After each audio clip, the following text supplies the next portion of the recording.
Good afternoon and welcome to the webinar. My name is Rebecca Zumeta Edmonds. I am the former coordinator of technical assistance for the RTI Center and the current deputy director of the National Center on Intensive Intervention. And we are here today to talk with you about RTI and kind of hitting its adolescence and asking the question, will it make it to adulthood? And we hope to present a case for some cautious optimism in light of some of the recent evaluation findings and implementation studies that have emerged.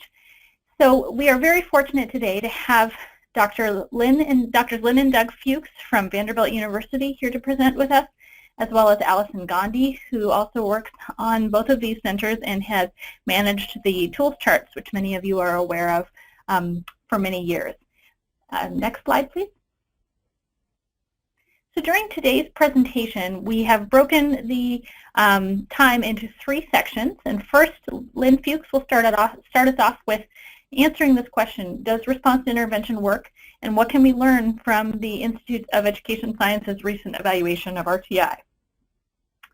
And then we'll follow that with a second section that will be led by Doug Fuchs, who's going to ask the question: does RTI even ask? Is that even the right question? And we'll talk more about some of what we've learned from 15 years of implementation.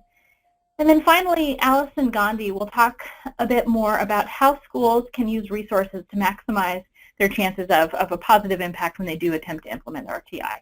And then we'll wrap up with some time for questions. So next slide. And with that, I will turn the presentation over to our first presenter, Lynn Fuchs from Vanderbilt University. Thanks very much, Lynn. Thank you, Rebecca. Hi, everyone. So the big idea that I hope you will take away from my section of this presentation is that adequate tests of RTI's overall efficacy have not yet been conducted. And specifically, I'll talk about what we can and what we cannot conclude from the 2015 IES evaluation. Next slide, please. So as we all know, RTI integrates assessment and intervention within a multi-level prevention system. And the purpose is to reduce risk for poor learning outcomes and for experiencing the negative consequences that are associated with leaving school without the skills needed to succeed in life. Next slide. So just to be clear, we're all talking about the same evaluation. The title of the study that was conducted by the National Center on Education Evaluation is the evaluation of response to intervention practices for elementary school reading. So it does specifically address reading, and it was widely disseminated and reported in the press. Next slide, please. And some of the headlines that you probably have heard include these. First, from ASCD, the headline is "RTI for Literacy May Not Improve Performance." From Education Week, a headline, "New Study Finds RTI Results Overwhelm." And again from Education Week, "RTI Practice Falls Short of Promise." So these are some pretty serious criticisms that suggest that RTI, the overall conclusions of the RTI report are that RTI is not working. And I'm going to talk about why those may not be the appropriate headlines. I want to clarify, these are not the conclusions that the authors of the report describe. These are what's come to be sort of the public understanding of what the results were.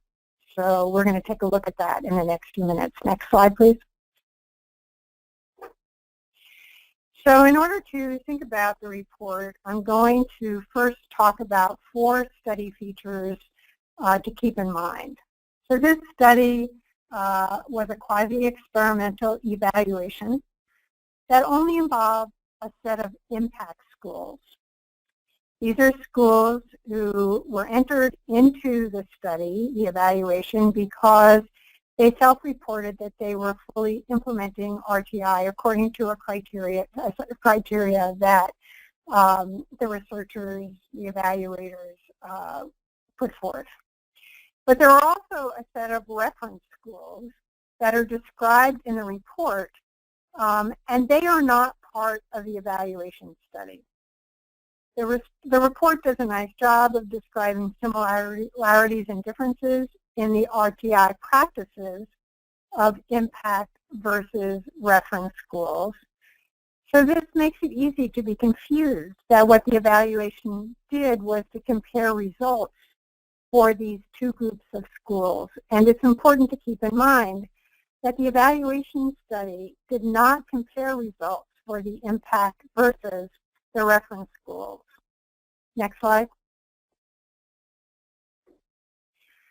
The second study feature to keep in mind is that the independent variable in the IES evaluation was the use of screening tools to designate students in need of intervention. The independent variable was not whether students actually received intervention. So the evaluation compared students in the same schools whose screening scores placed them just above the screening cut point against students in the same schools whose screening scores placed them just below the screening cut point. Next slide, please. The third study feature to keep in mind is that the IES study does not include data about which students actually received intervention.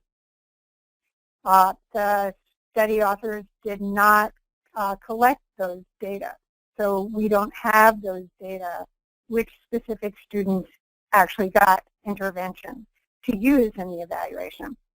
But the report does tell us that their analysis included some students who were below the screening cut point but did not receive intervention. And the study also included some students who were above the screening cut point but did receive intervention. Next slide. And a fourth study feature to keep in mind is that the IES document at the report states that to be included in the analysis, these impact schools had to report that they had at least one student at Tier 1, one student at Tier 2, and one student at Tier 3. And only 89 of 143 schools met this criterion at first grade. The report doesn't say how many at the other grades met this criterion, but it does say that the pattern was similar at all three grades. So given the inclusion criterion of one student at each tier, it's not clear how many impact schools in the analysis adhere to their screening rules by actually providing intervention to students whose screening scores indicated those students needed intervention. Next slide.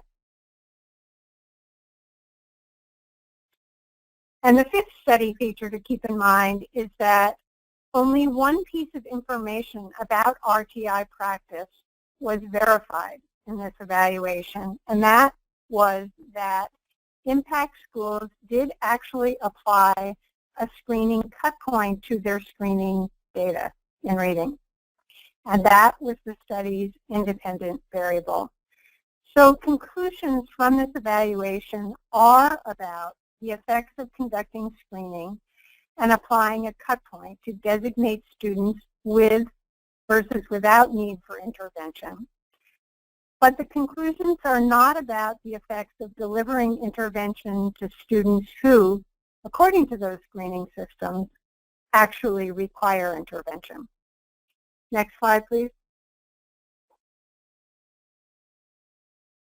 So, given those study features, what can we and what can we not conclude from the evaluation? Well, on the basis of this evaluation, we can conclude that screening for the purpose of designating students for intervention does not appear to improve reading outcomes.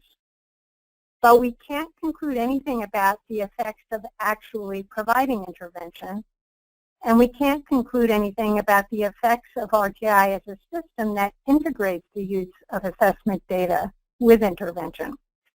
Next slide, please.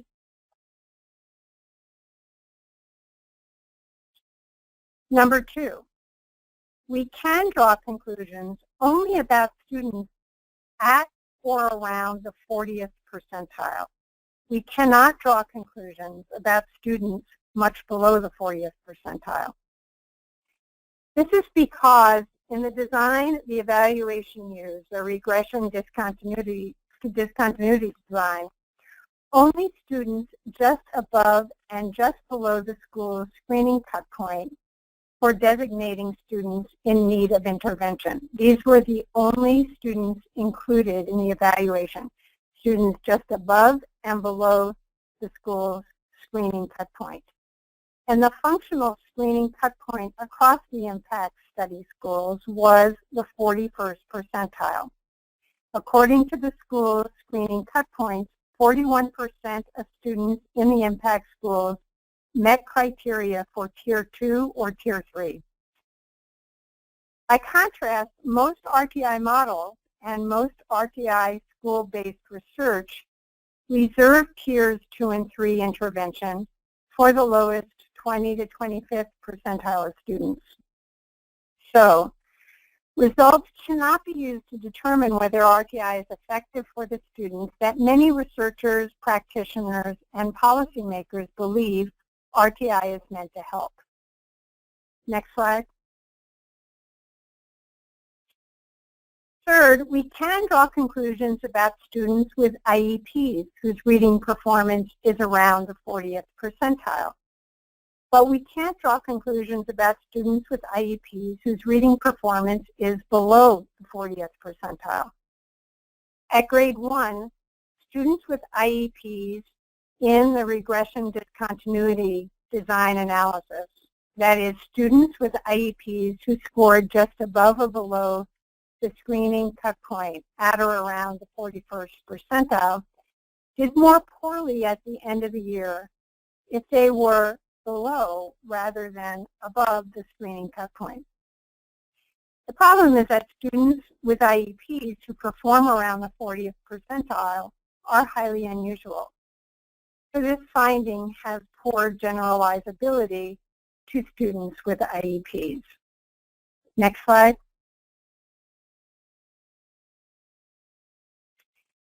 So since the release of the IES evaluation, many in the media, such as Sarah Sparks of Education Week, have accepted the IES evaluation as an evaluation of RTI.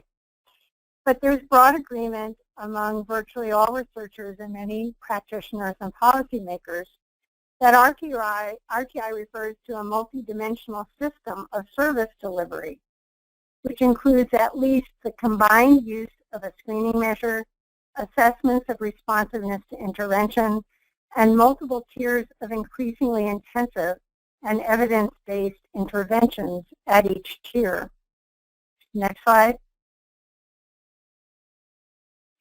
By contrast, the IES evaluation focused on something much more narrow. It asked the relatively simple question, does the application of a screening measure that produces a continuous distribution of scores and a cut point to distinguish those who perform above and below that cut point, does that screening result in two groups that perform reliably different from each other at year's end?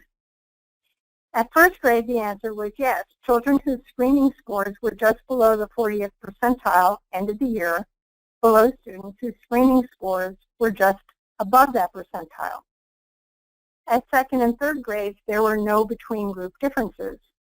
But such findings should have little bearing on how we think about RTI, at least for those who think that RTI is more than the use of a screening measure and a cut point.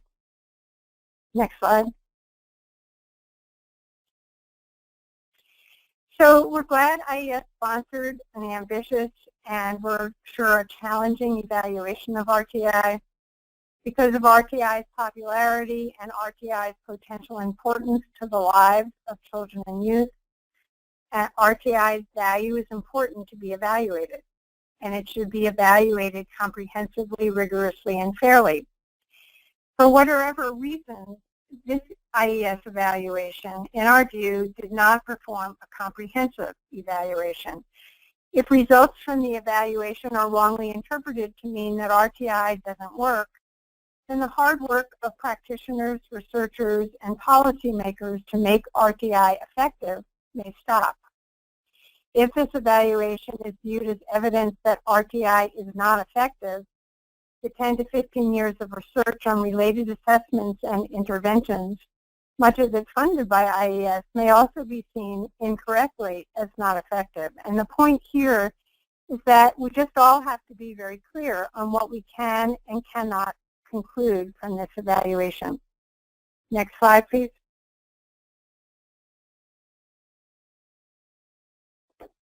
Thank you very much, Lynn. We are now going to turn to Dr. Doug Fuchs from Vanderbilt University, who's going to talk about some of what we have learned from implementation and sort of why this question of does RTI work, why that may or may not be the right thing to be asking about RTI at this point in time. So with that, I'll turn it over to Doug. Thanks, Becca. Next slide. So, I'm sure that some of you came to this webinar with the hope that we would tell you whether RTI works or doesn't work. And what I'm going to suggest is that that's maybe not the best question to ask, that there are better questions to ask. But let's start with, does it work? Next slide. So I'm going to give you a small handful of reasons why it's wrong to say that RTI doesn't work. And I've divided these reasons into what I'm just calling micro reasons and macro reasons. The first micro reason to not ask whether RTI doesn't work is researchers have developed over the last 15 years really good universal screens. And many of you out there know that there are some really good universal screens with empirically validated cut points for school folks to use to identify at-risk children.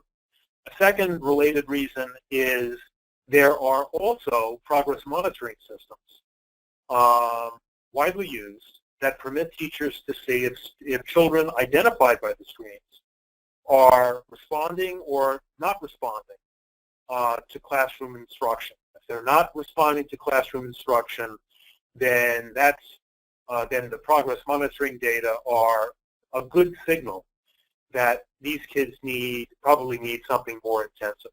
Next, please. A third micro reason is there are stronger core reading and math textbooks today than there were 15 years ago, and these texts are oftentimes based on research-validated principles of instruction. A fourth reason is that teachers may now choose from a pretty decent variety of validated supplemental instructional programs like Bob Slavin's Team-Assisted Individualization, Charlie Greenwood and others, class-wide peer tutoring, our own peer-assisted learning strategies that give students an opportunity to practice basic skills and give their teachers a means of differentiating instruction. These supplemental instructional programs have been developed expressly so that they may be used in quote-unquote Tier 1 situations to augment the core curriculum. Next. A fifth reason is that stronger texts and validated supplemental instructional programs in combination represent a better toolkit than has been available previously. This toolkit provides a better chance to make classrooms more accommodating of a greater diversity of children. A sixth reason why it's wrong to say RTI doesn't work is that researchers have developed and validated effective Tier 2 programs to be used with progress monitoring systems for students who aren't sufficiently responsive to Tier 1 or core or the core curriculum. Next, please. So those micro reasons might be understood to be, to summarize those 6 micro reasons, I'd say that there is today a much stronger technology, if you will, of assessment and instruction available to school folks to make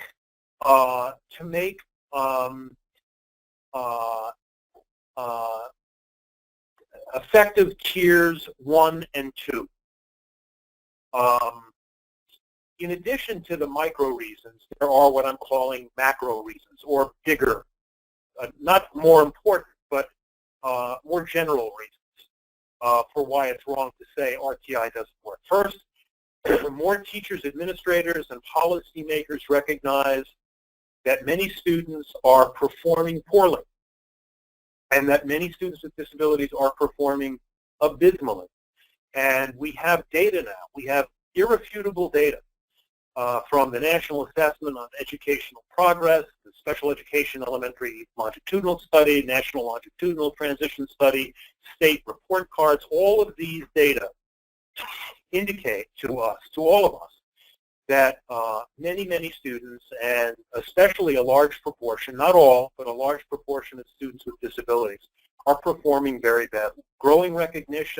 There's growing recognition that classrooms need strengthening, and that multi-tier systems of support, or RTI, are necessary. Next, please.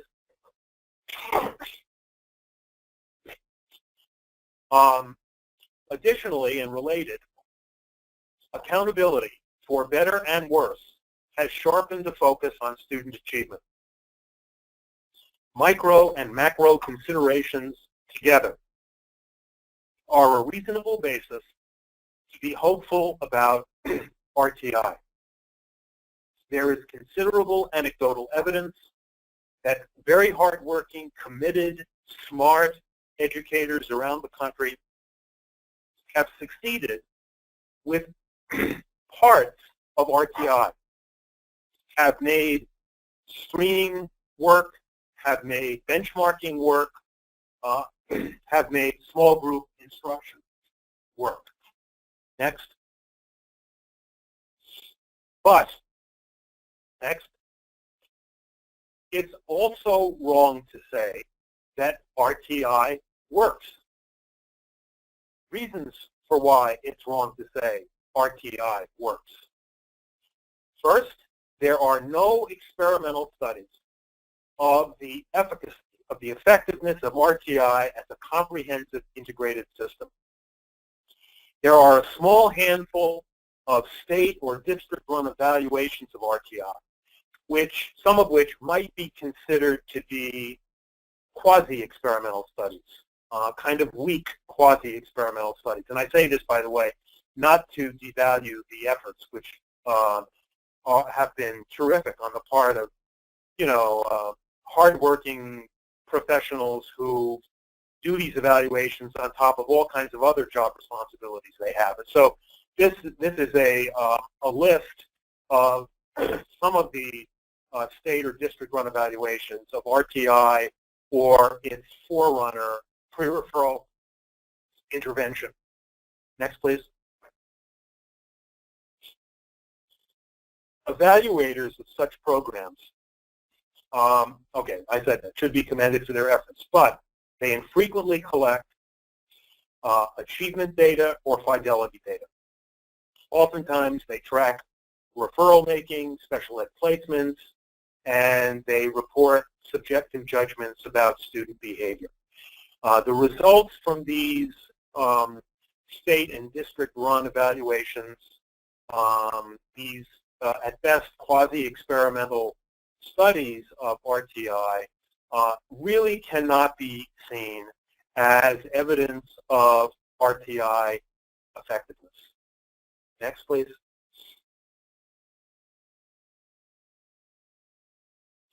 So, time for a quiz.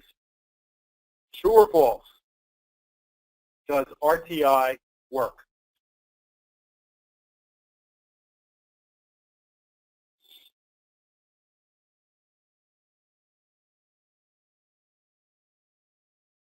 Okay. Next. Sorry, Doug. Can you just give me 1 second? I'm having a bit of issue with the program. Sorry. Screen sharing. I'm going to do. Great. Okay. Let's see. Did we get any of those? So it didn't look like we got those. All right. Is this where you'd like to be, Doug? Well, one forward. Okay. So, true or false, does RTI, true or false, RTI works? Yes or no? True or false? Okay, next.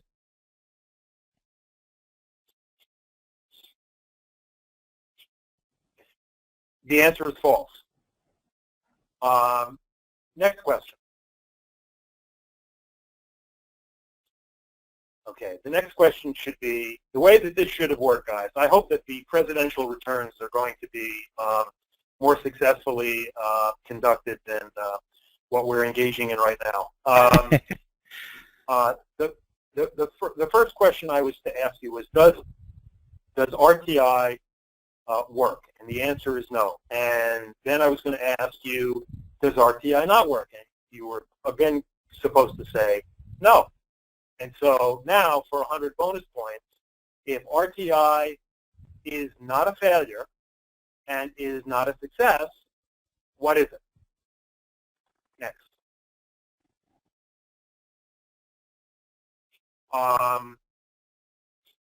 So we're somewhere, I think, between success and failure.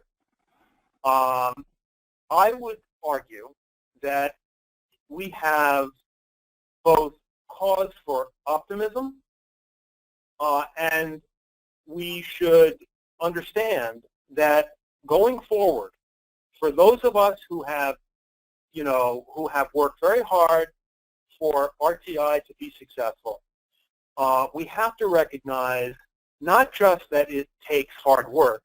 Those of us who have rolled up our sleeves and have attempted this know it is not easy to do.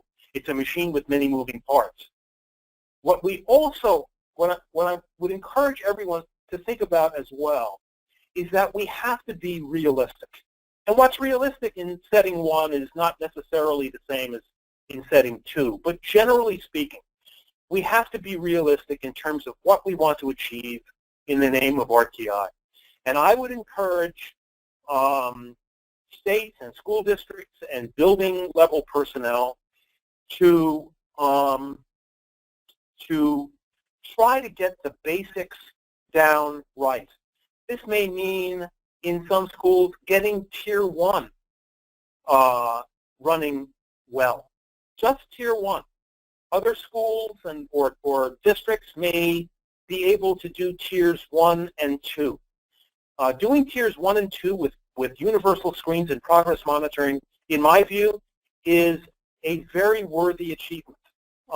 Having many more tiers strikes me as, for most places, strikes me as an unreasonable objective.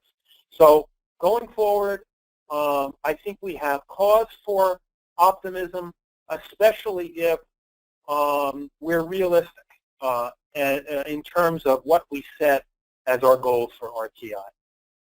Thank you.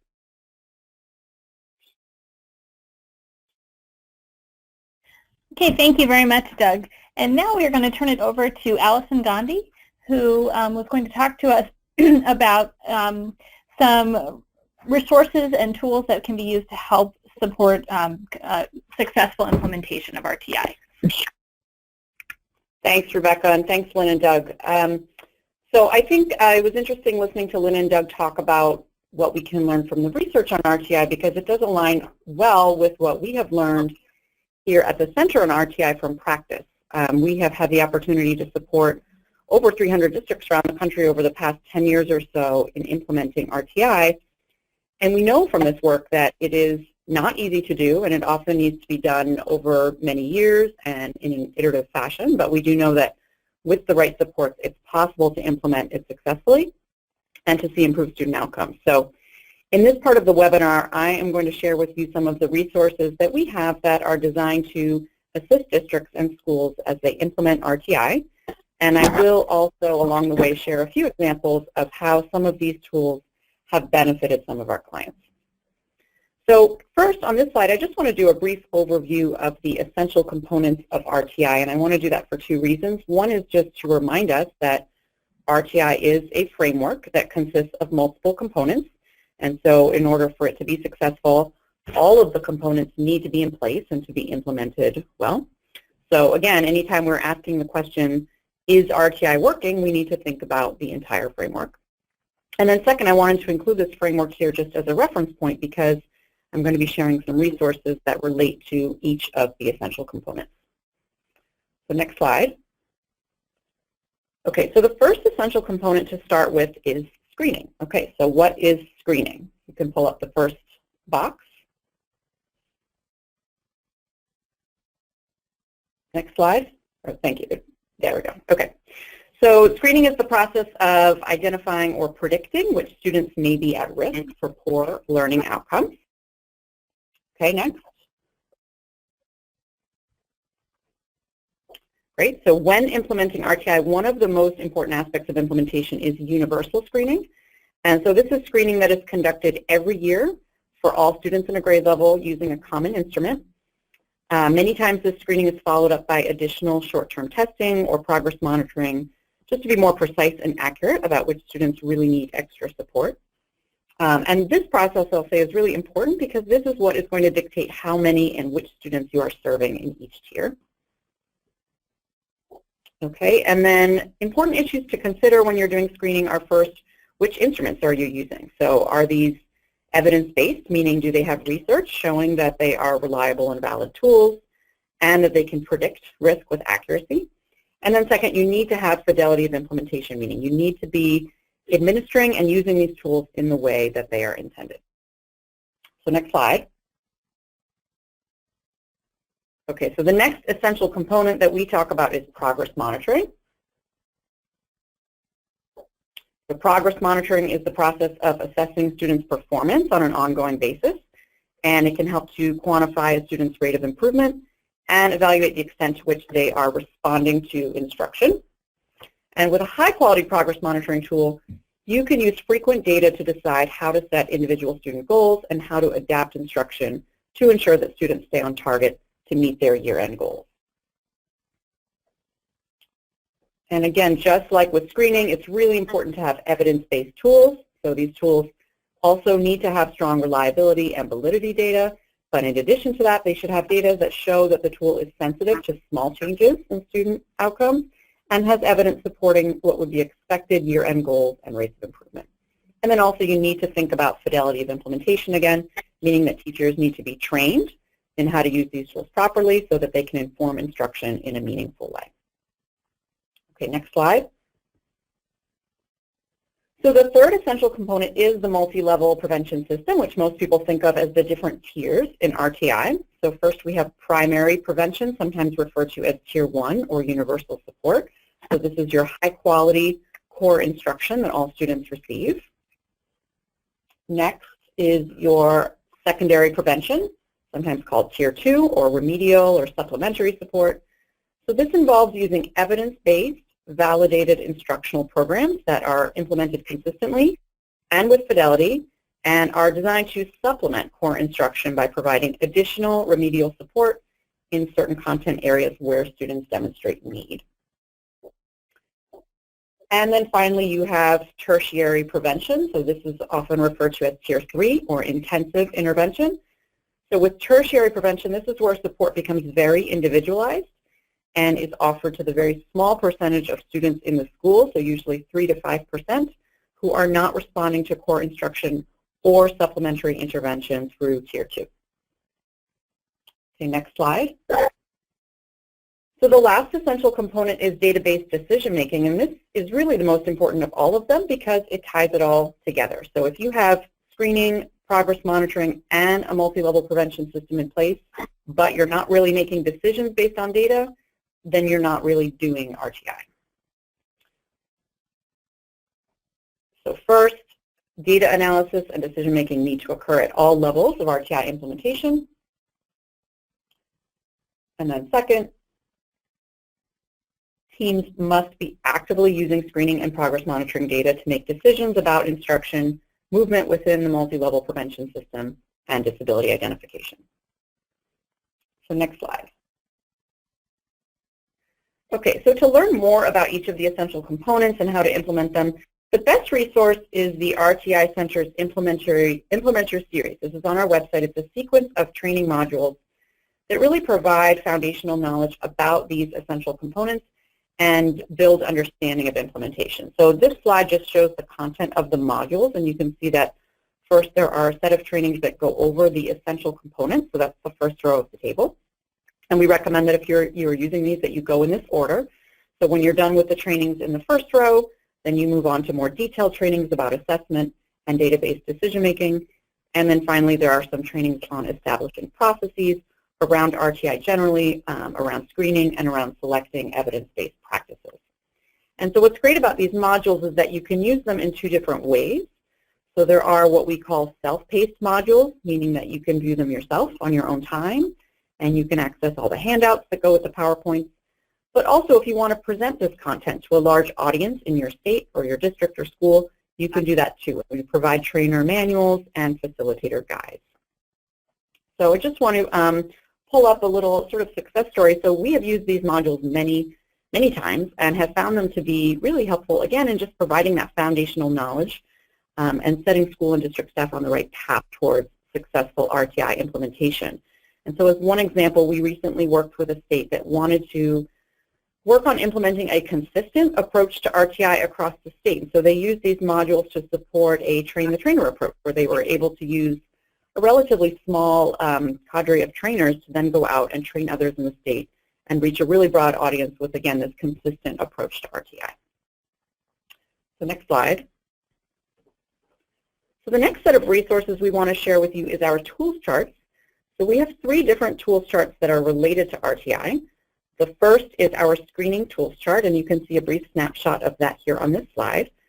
So this is a list of commercially available universal screening assessments, and what we do is we conduct annual reviews of these assessments. So we have external experts review them and rate them according to a set of rigorous evidence standards that these experts have established. So for example, we rate the tools on classification accuracy, which means is there evidence to show that this tool can accurately predict that a student is at risk? And then we rate them on generalizability, meaning is the sample of students that we used, that was used in the study that looked at classification accuracy, was that sample broad enough and representative enough that we can feel confident in that classification accuracy data? And then we also rate on traditional psychometric standards such as reliability and validity. And all of this technical information is explained in detail on the chart, and we also provide implementation information for each tool. So if you need to know, for example, how long does it take to administer it, or how much does it cost, or what do you need to be trained on it, all of that is contained on the chart. So next slide. We have a very similar chart that reviews progress monitoring tools. And so you'll see on this slide, this does look slightly different than our screening chart. That's because it is housed on our sister center website, which is the National Center on Intensive Intervention. But the content and the purpose of the chart is generally the same, which is that we provide ratings on the technical adequacy of, for this chart, for progress monitoring tools. And for most people in the field, we know that for screening and progress monitoring, while they are different, often the tools that are used for them are the same, or at least they come from the same package of tools that might be offered by a publisher. And so we know that decision makers in schools and districts are often using both of these charts together to purchase their overall data systems that will be used when implementing RTI. So just as one example, you can pull up this next success story. So we worked with a district that was struggling with its data systems. They were finding that the system that they had was not working for them. So we had staff from the RTI Center sit down with them and go through these tool charts together and narrow down to a few options of data systems that could meet their needs. And so they actually used the information on the chart to narrow down to 3 options, and then they scheduled interviews with the publishers of the tools to ask more questions, and then use that to ultimately select a new system that would provide them screening and progress monitoring data both together. And since that time, they have seen really strong improvements in terms of their database decision-making practices, and also because they are more efficient and accurate in their screening and in their progress monitoring, they have seen improvements in terms of the percentage of students that are on target for meeting performance goals. Okay, next slide. And then the final tools chart we wanted to show is our academic interventions tools chart.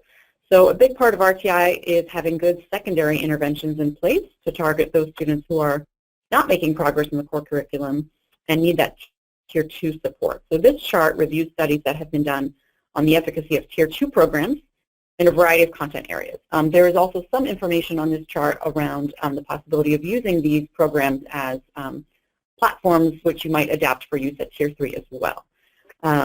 The chart provides information on the study designs, the results of those studies, and then features of the interventions themselves. And again, the goal is to help district and school administrators make good evidence-based decisions when selecting and purchasing these programs. Next slide. So this last resource we want to highlight is our implementation Fidelity rubric and worksheet. And this is a tool we've also used many times that helps schools rate themselves on a 5-point rating scale for different aspects of RTI implementation, and it is aligned to the essential components. So on this slide, you can see part of the first section of the rubric, which is on screening. And so you can see that there are descriptions for what implementation might look like, for example, for a rating of 1, which would be low implementation, compared to a rating of 3, which would be moderate implementation, and 5, which would be considered full or high-quality implementation. And again, this tool goes through all of the essential components and the sort of subcomponents that go for along with each of those.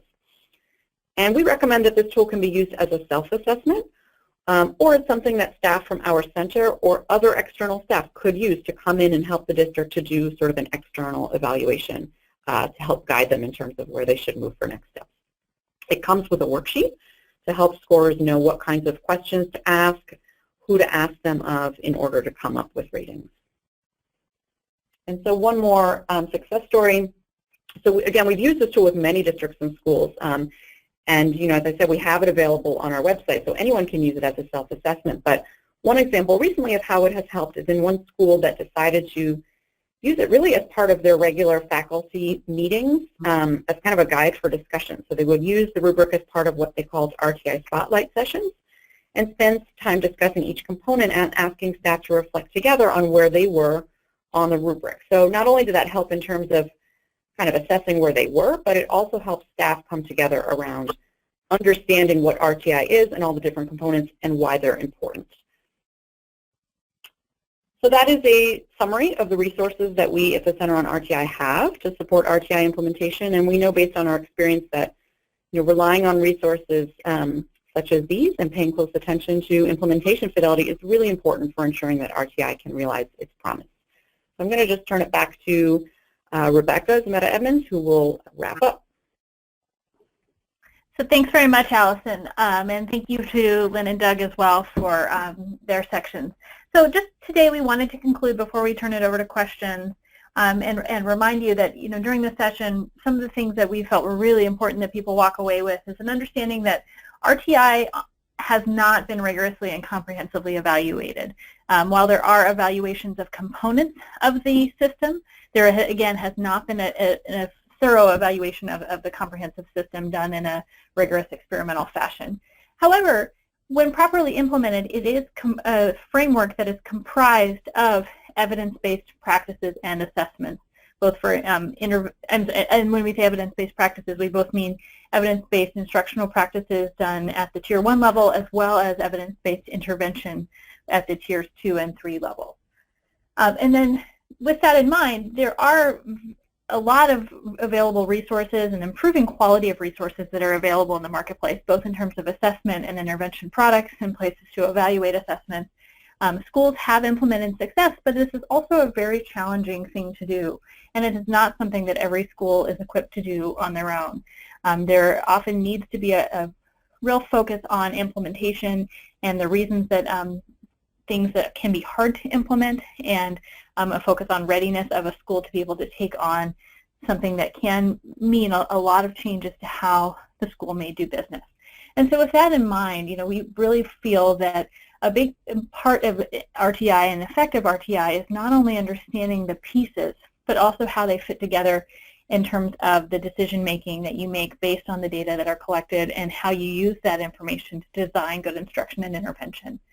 So, we really feel that a big piece of the learning that comes with RTI is the development of those clinical decision-making skills to make sure that the RTI system that's in place is working effectively for your context. So with that, we thank you for joining us for today's webinar, and also would like to provide some opportunity for any questions that members of our audience have had.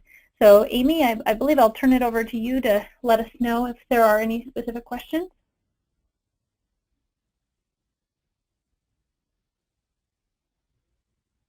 Or, sorry, it looks like, I'm sorry, just Amy. Muted myself. So Okay. One question that we had that just came in, sorry, and I sent this out to everyone in the chat so they can see it, but one of the questions that came in was about the changes to RTI MTFs with the ESSA regulations and kind of the role within ESSA for RTI, and whether or not, because ESSA mentions tiered frameworks or RTI, whether we think, does that mean it works? If it's part of kind of that regulation. So that was one of them.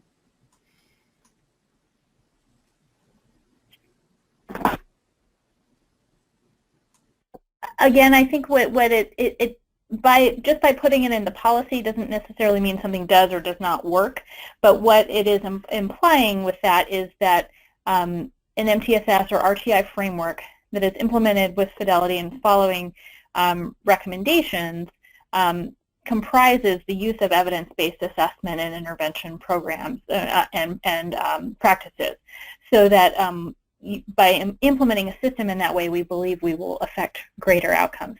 That being said, people can call a lot of things RTI or MTSS that may not fit the definition that we have laid out here in this webinar, and that that is consistent with what we believe is comprehensive implementation that does include those things.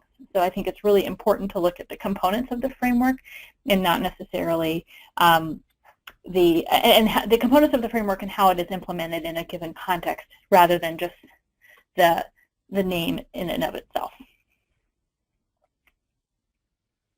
Great, thank you. So one of the other questions that we got was around the improper use of screening benchmarks, or treating kind of more students than we really should, and really thinking about kind of what do we need to know when we're thinking about kind of what can screening tell us, and what we might need to think about when we're identifying kind of the students based on screening measures. So this is Lynn. I think Doug probably wants to comment as well. That was from Russell, who probably knows the answer as well as we might guess the answer. But I think that if you look at the descriptive information that's in the report about what schools were doing for intervention, and understanding that schools were identifying a large percentage of students for intervention, I think there are some cautions about over-identification for Tier 2. I think over-identification probably comes from a good motivation to help as many children as possible be successful. But I think the cautions are that a lot of the supplementary programs are directed at foundational skills, and when we take children around the 40th percentile out of the general ed classroom to receive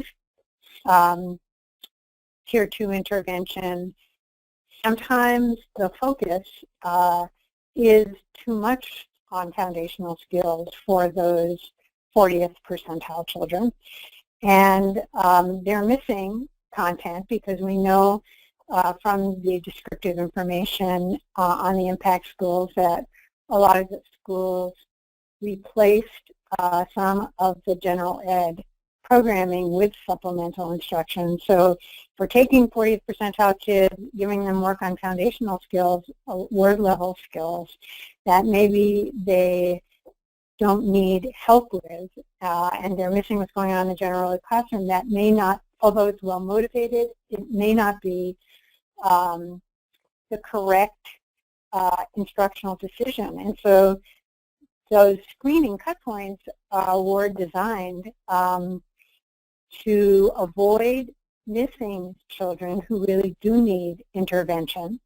And you know, I think that my advice would be to follow the screening cut points. And if you're not sure, do some follow-up assessment rather than err on the side of putting a lot of children who may not need Tier 2 intervention into those services. So let me just quickly follow up.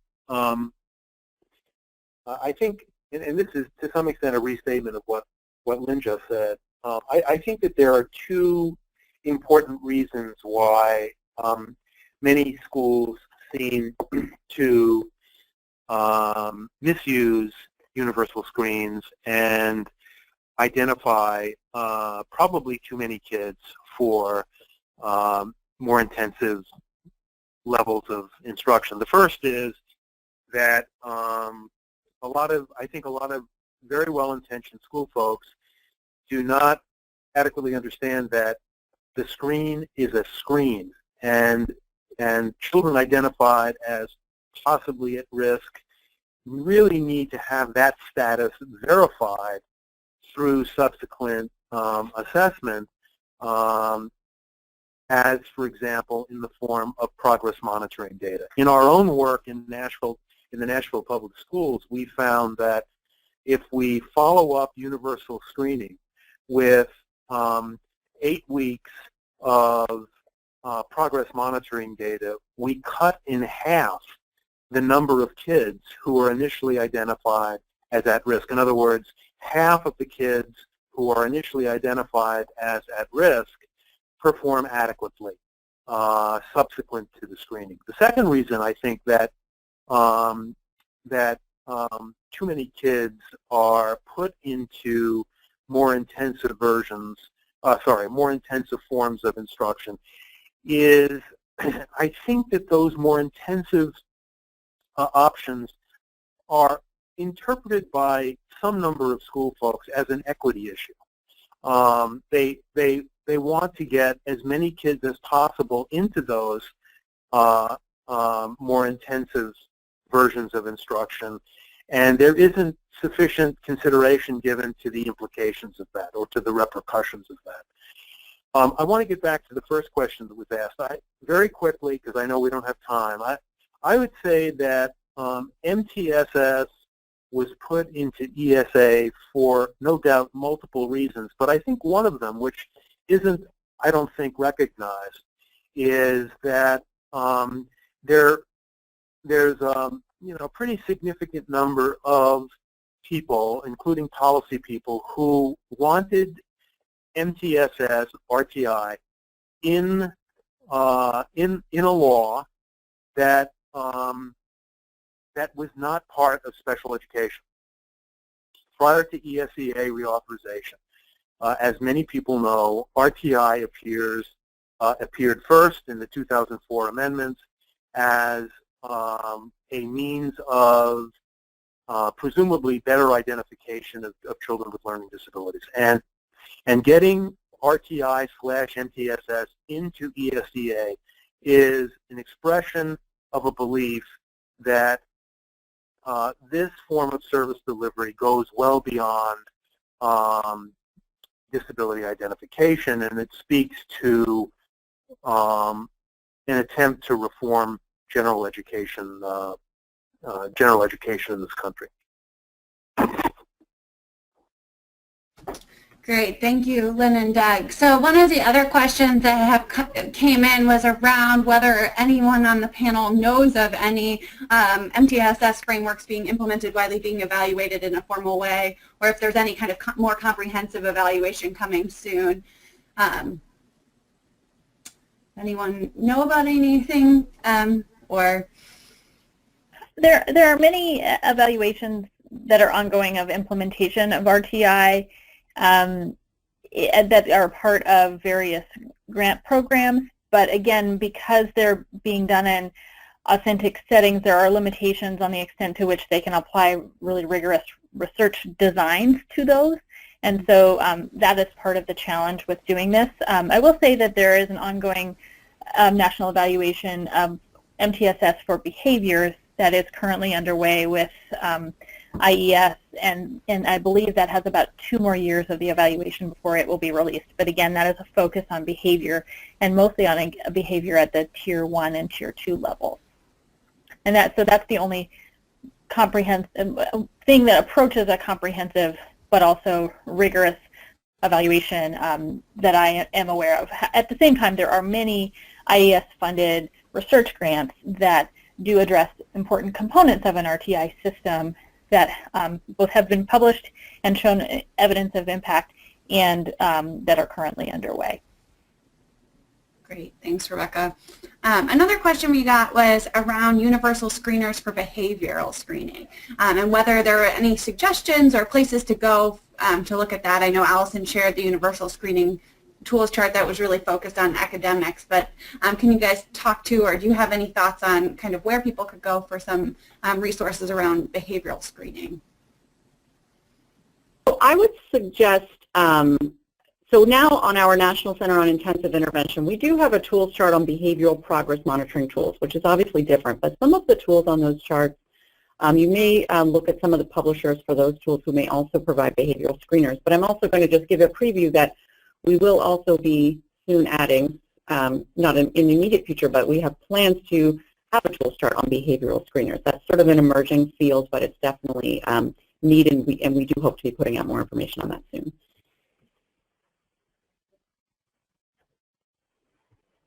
Great.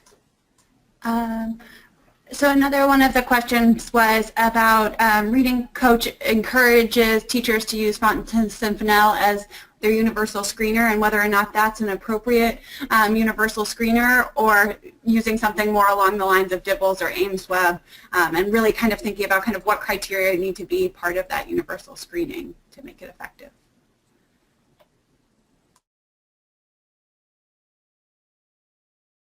Yeah, I don't know if this is the best forum to getting into advice about specific tools, because I think that the tools chart provides users with information, and this is really a webinar that's sponsored by the federal government, and I don't think that we want to be talking about strengths or weaknesses of specific tools.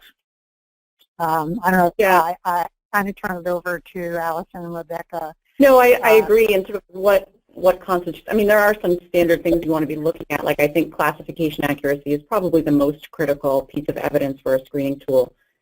Is there evidence that you're very accurately predicting risk? But there's a lot of nuances to picking a screening tool that's right for you depending on your needs. So I suggest you could follow up with an email to the center to have a more in-depth conversation about what your needs are, and take a look through the tools chart and some of the materials that go along with it.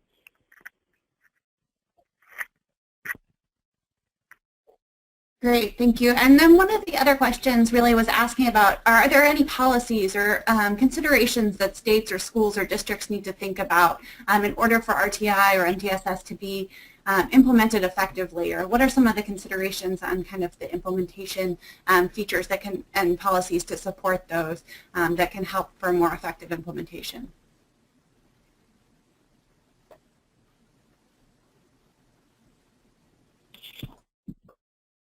Well, this is Doug.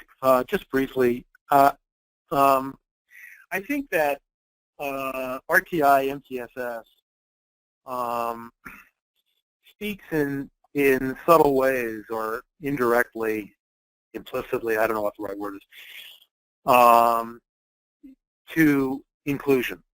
And I think that the way that RTI MTSS is practiced in some places, maybe many places, I don't know, involves pull-out services. And I think that could rub against some folks' definition of inclusion. And so my sense is that, I mean, if I were an administrator at a district level or a building principal, I think you know, thinking deeply about RTI, MTSS should engender some conversation about shared definitions of inclusion.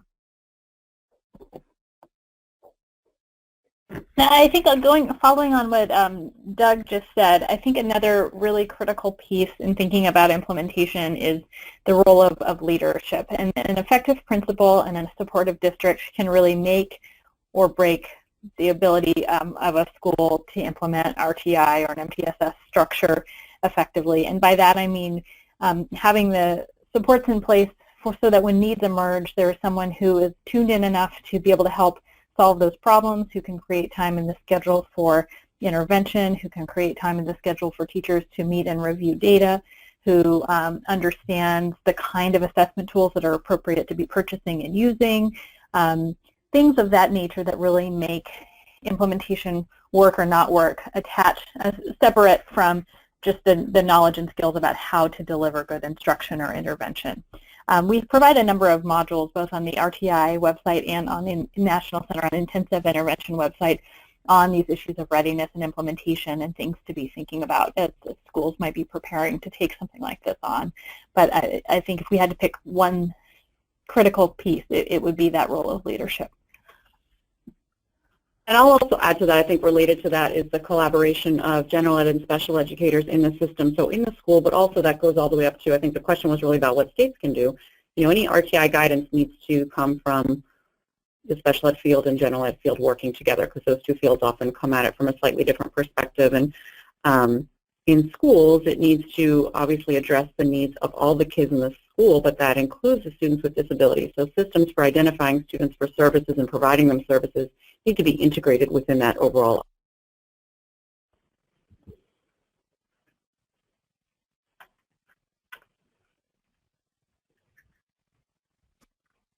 Okay, another question that came in was, and thinking about kind of scheduling a little bit, but thinking about in order to serve the number of students in Tier 2 or Tier 3, or really thinking about how to best meet the needs of these students, developing an intervention period, and thoughts about kind of that as a strategy for being able to serve students in intervention blocks, and really thinking about kind of what do schedules look like within the RTI process to really facilitate this work.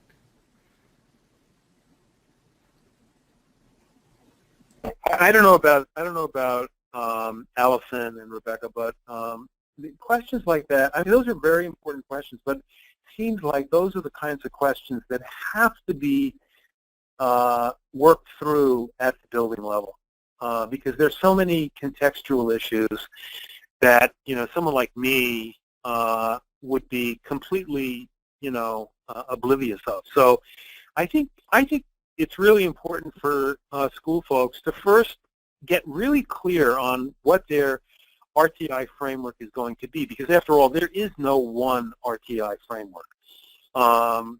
Get clear on what they want their RTI framework to be and why, and whether they feel they can really do it, and then figure out how they're going to do it. And only they can really figure out how they can do it. And I mean, to some extent, that's going to be dictated by district and state policies, but they also have a certain, you know, they also have certain degrees of freedom, and only they really know what those degrees of freedom are.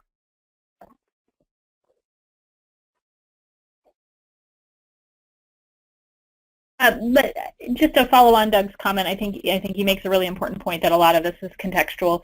But we do on the RTI website provide some examples of how different schools have structured schedules to make intervention time work within their buildings.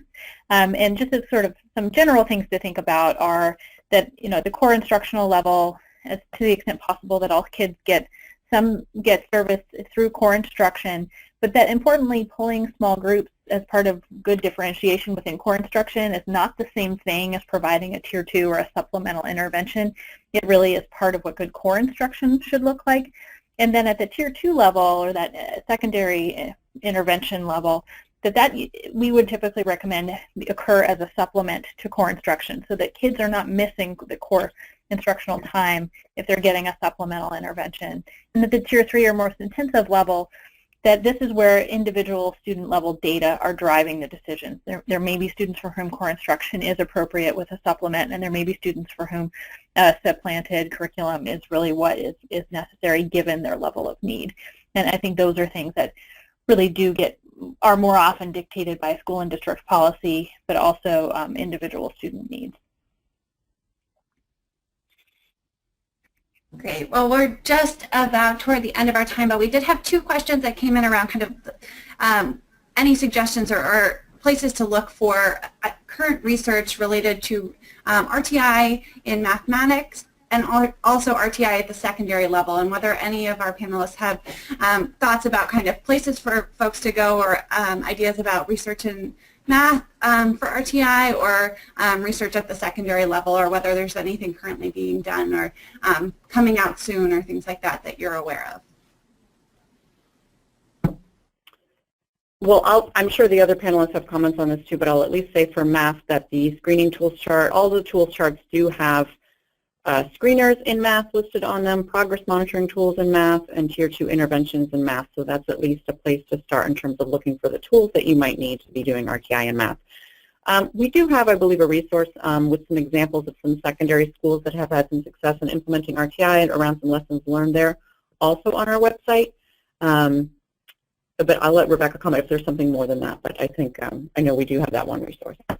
And another resource that was recently released by the Meadows Center that I think that provides some really excellent resources in this area is called Middle School Matters.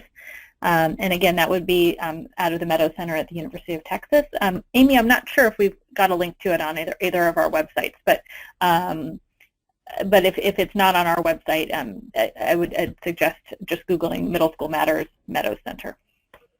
And then in mathematics, again, I think what Allison said is definitely true. And then also on the intensive intervention website, for sort of tier 3 level needs, we also provide a number of resources that include some sample instructional materials. We're working on posting some videos modeling different kinds of instructional practices in mathematics.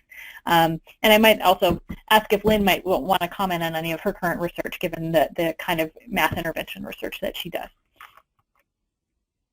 Yeah, I mean, we and other researchers continue to develop and do research on tier 2 interventions and more intensive interventions to expand the scope of the skills that are addressed in math, and that work emerges over time, and I think the thing to do is to periodically recheck what works clearinghouse, best evidence practices, the tools chart on the NCII website, and to be in touch with the core group of people who do research on math, RTI interventions. To be updated periodically on what's available.